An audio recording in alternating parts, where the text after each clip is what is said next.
Okay, now I made a couple of videos the other day. I was comparing all the endless things in which there's this show called Forged in Fire, where you have these homebrew, do-it-yourself blacksmiths. They like have a little blacksmith furnace and whatnot in their garage, and they make blades. Okay, they task these people to make blades. You can take the same piece of steel, give it to 4 different people, depending on how they forge it, depending on how they hammer it. You get radically different results. A knife that's too soft is bad, but it's also a good thing if it has to deflect. A knife that's too hard is a good thing because it holds an edge. But if it's too hard, it's usually brittle. So there's no such thing as perfection. All of this is true in lens design.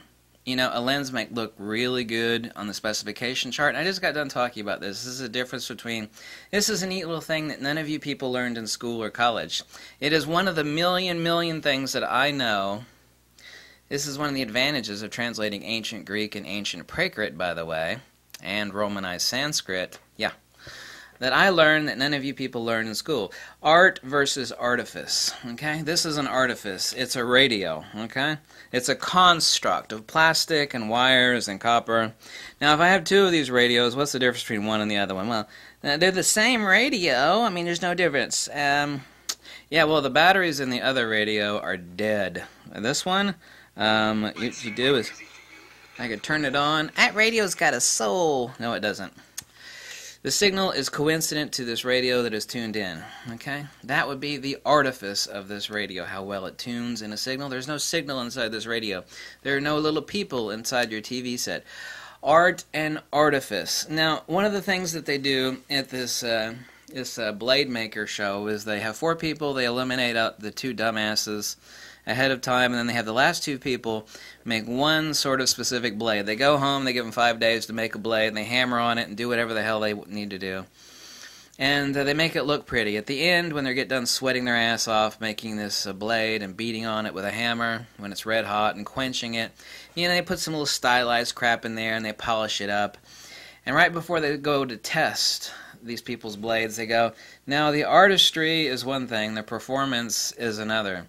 Now, this is where photography and the Blade TV show, which I like watching people build stuff, and blade making has always been the perfect metaphysical analogy for like countless thousands of things throughout history. In ancient Greece, ancient Rome, ancient India, there were thousands of analogies that revolved around blade making, because you could have the same blade maker with like 50 years of experience. He can make a perfect blade one day and go to try to make the same blade the next day. It just does not happen. You know, the second blade's a piece of crap. The first one is worth a fortune. It's even if they keep everything, it is still true today. Still true today. Depending on how you quench it, when you quench it, how you beat it, when you beat it, with a hammer or the mechanical forge. Even today, with all our consistencies, someone that actually hammered, they can't duplicate it again. It cannot be made again. Each one is unique, each one is special. This is where the notion of a soul came from. As far as the metaphysical analogy that applied to so many things in blacksmithing. Artistry versus the performance. Before they test the blades, they go, now the artistry, you've both made beautiful blades, the artistry, but ultimately everything is about performance. In photography, things are a little bit backwards. The artistry is their performance. That means,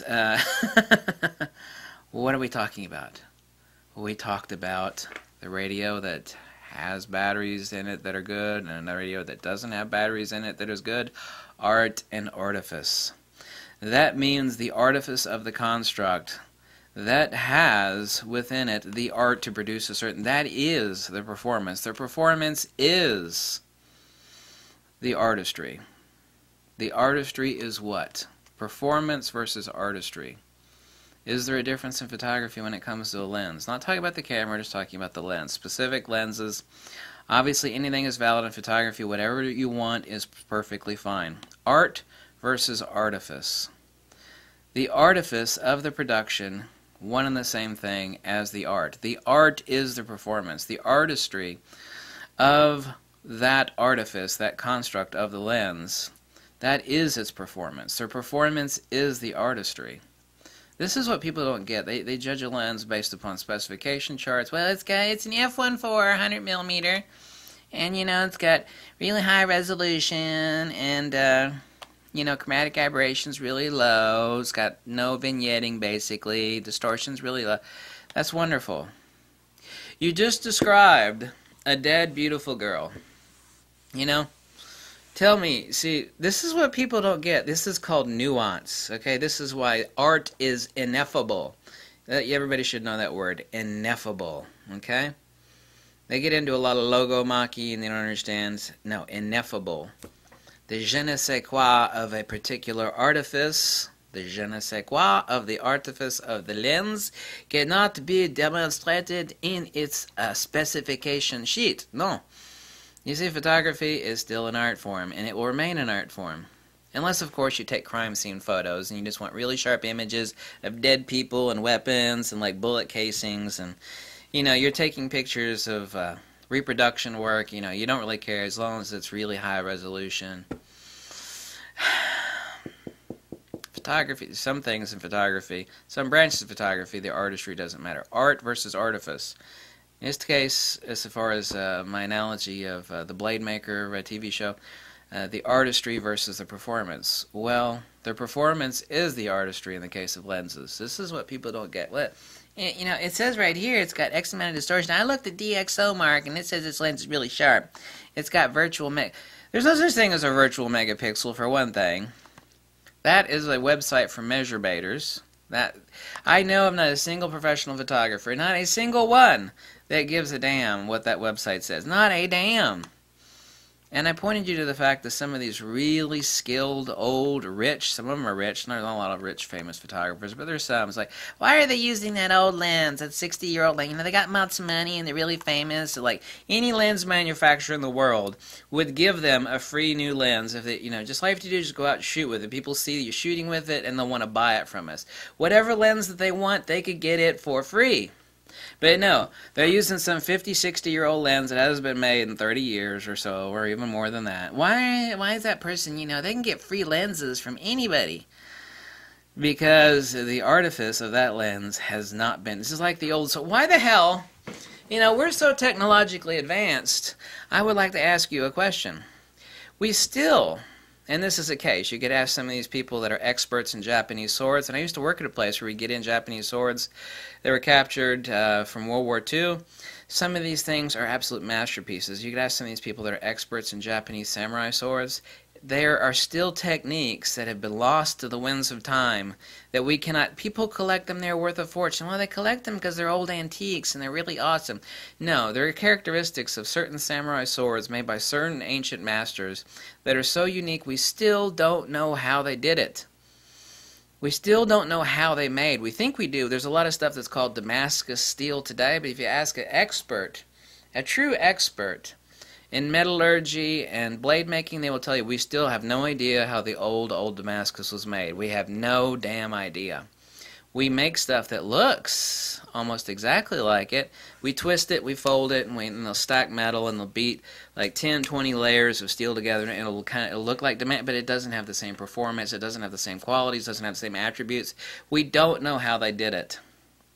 Art versus artifice. What's the difference between the pretty girl before she's dead and she contracts some sort of horrible bug or say something like that, and next day she's dead?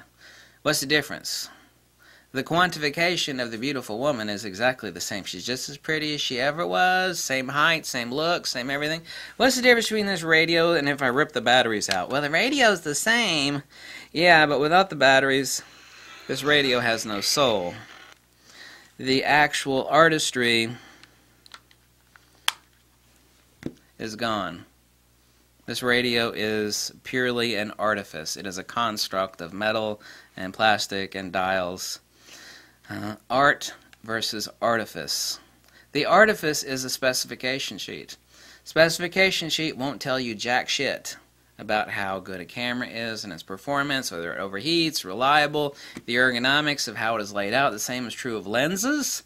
It ain't on a specification sheet. I like this camera because the specifications look really good. It's got a 10 billion megapixels, 200 frames per second. It also has 500 autofocus points. Yeah, the only problem with that camera is that the button layout is bad, it overheats, the customer service is horrible, and the people that repair that camera is not the company that manufactured it, but this horrible, horrible company that everybody hates. They hate it to hell and back. Ah, well, you know. Yeah, that doesn't show up on a specification sheet. Anyway, so, art versus artistry. Art versus artifice, excuse me. And talking about the artistic value of something, like these blade makers that make beautiful blades. It's like, well, the artistry is, well, you know, your blades are beautiful, but we need to see how they perform. In the case of lenses, the performance is the art. The art and the performance are one and the same thing. This is why art is ineffable. The ineffable nature of art, you know? Nobody cares about it. Everybody keeps telling me, it's like, make more videos about art and art theory. You say you know a lot about art theory. Well, I do, but every time I make a video about it, nobody gives a damn. And like, well, I really love those videos on artistry, you know, art. It's like, yeah, I make them, but nobody cares, you know? It's like, well, I really like them, you know? It's like, well, so here's one. Nobody will care about this video. He's like, yeah, I want to review about another lens, another piece of gear. You know, I thought this was photography. I thought we were talking about art here. Not megapixels and frames per second. I thought we were talking about photography. Fotografia, writing with light. Creating with light. Also not about taking pictures, but about making pictures. Because if you only take a picture of something that you see, you're not engaging in photography. You're engaging in view and click. Look, I see that click. I see that click. How about I create something that I can't see? It's like, well, if I do a time exposure, if I paint with light, oh my God, that is where the art enters in. Okay? If you see something, that is an artifice. If you actually make something, that is an art. Art versus artifice. It applies at every level. To the lens, to the camera, and to the photographs that you make. Not the photographs that you take. Oh, I see that. Click. That's what a snapshot is called, a snapshot. And it's like, I see that stuff every day, you know? Yeah, I do. How about a filter? How about tweaking? How about this? How about that? How about you make a photograph that you can't see? What does that mean? Well, your camera's a time machine, you know? You can do all sorts of freaky stuff. Rear curtain sync, time exposures, paint with light. Jesus, the list is endless. You know? Have someone stand there while a bunch of other people walk by. Take a picture of that. Oh my God, that's so neat. I never thought about that before. Why? You're not thinking. You're letting the camera do the work for you. You're supposed to engage your brain. Turn this crap on that sits between your ears.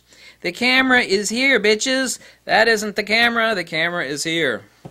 Oh my God.